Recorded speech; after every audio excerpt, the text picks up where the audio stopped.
30 years before வந்தோம். இல்லை marriage ஆகி அப்புறம் பிஸ்னஸ்க்காக வர வேண்டிய தேவை இருந்தது. இங்கே வந்ததுக்கப்புறம் தான் எனக்கு ஃபர்ஸ்ட் கல்யாணம் ஆயிருக்குன்ற ஃபீலே வந்தது. ஏன்னா ஃபுல்லாக அவர் கூட இருக்கேன் இல்லை, அது ஒன்று. எனக்கு வந்து பார்த்தீங்கன்னா ரொம்ப சின்ன ஒரு பாலக்கோடுன்ற ஒரு ஊரில் பிறந்தேன். அங்கே வந்து சைக்கிள் கற்றுக்கிறதுக்கோ செய்யறதுக்கோ எல்லாம் வெளியே அலோவ் பண்ண மாட்டாங்க லேடிஸை. அதனால இங்கே வந்து ஒரு வித்தின் ஒரு 1 மந்த்லேயே எனக்கு நல்லா புரிஞ்சு போச்சு, இங்கே வெஹிக்கிள் எதுவும் பண்ணலன்னா நம்மளால சர்வே பண்ண முடியாதுன்னு முடிவு பண்ணிட்டேன்.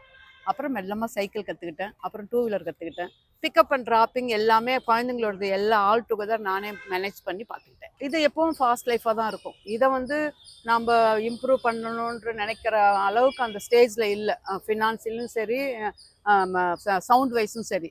ஸோ அதனால வந்து நாம் இந்த ஃபாஸ்ட் லைஃபுக்கு தகுந்தாப்புல மாற்றிக்கிறது இன்னும் பெட்டராக இருக்கும். சேஞ்ச் ஆகணும்னு நினைக்கிறேன். ஆனால் அந்த பொசிஷனில் இருக்கிறவங்களுக்கும் அதில் இருக்கிறவங்களுக்கு மட்டும்தான் சேஞ்ச் பண்ணணும்னு நினைச்சாங்கனாலும் இம்ப்ளிமெண்ட் பண்ண முடியும். ஈவன் என்னுடைய சைல்டுஹுட் பீரியடில் படிக்கணும்னு டிகிரி ஒன்று முடிக்கணும்னு சொல்லிட்டு ரொம்ப தூரம் ஆசைப்பட்டு கேட்டேன். எங்கள் அப்பாவுக்கு 3 பெண் குழந்தைங்க, ஒரு பையன். அவருக்கு வந்து financial head master, school head master. So அவர் காலேஜ் சேர்த்துறேன்னு சொல்லிட்டு ரொம்ப என்கரேஜ் பண்ணார் படிக்கிறதுக்கு. ஸ்கூல் ஃபஸ்ட்டு வாங்கினேன், மேக்ஸ் குரூப்பே தான் எடுக்கணும்னு நினச்சேன். மேக்ஸ் குரூப் எடுத்தேன், ஸ்கூல் ஃபஸ்ட்டு வாங்கினேன் மேக்ஸில்.